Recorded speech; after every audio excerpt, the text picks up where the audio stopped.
Hello friends, मैं हूँ प्रिया और प्रिया रेसिपी में आपका स्वागत है। तो आज मैं बनाने जा रही हूँ जीरा राइस। जीरा राइस एक ऐसी रेसिपी है जो सबको पसंद आ सकती है और हम कम से कम टाइम में इसे बना सकते हैं। तो लेट्स स्टार्ट, हम बनाते हैं।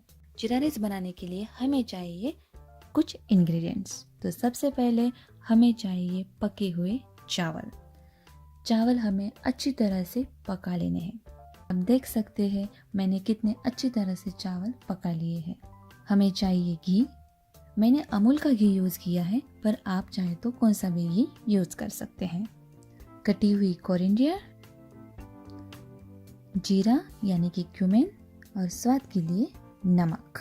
मैंने एक बर्तन में 2 चम्मच घी लिया है और उसे गर्म होने दिया है, और वो गर्म होने के बाद मैंने उसमें ऐड किए हैं 2 चम्मच जीरा।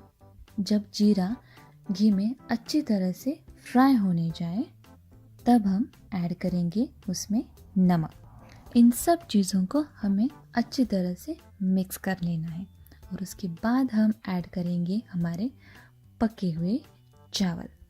हमें राइस के साथ पके हुए चावल के साथ इन सब चीज़ों को अच्छी तरह से मिक्स करना है। आप जितनी अच्छी तरह से इसे मिक्स करेंगे आपके जीरा राइस का स्वाद उतना ही अच्छा होगा। तो फ्रेंड्स, आप देख सकते हैं मैंने कितनी अच्छी तरह से इन सबको मिक्स कर दिया है, और हम अब ऐड करेंगे कटे हुए कोरिएंडर। कोरिएंडर से जीरा राइस का स्वाद और ही अच्छा हो जाएगा। इन्हें अच्छी तरह से मिक्स करने के बाद हम इन्हें 2 से 3 मिनट तक ढक लेंगे। तो दोस्तों, हमारा जीरा राइस अब रेडी है। आप देख सकते हैं ये दिखने में कितना ही स्वादिष्ट लग रहा है।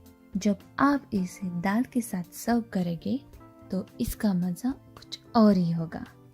आपको ये वीडियो पसंद आया हो तो आप इसे लाइक करिए, सब्सक्राइब कीजिए और बेल आइकन बजाना मत भूलिए।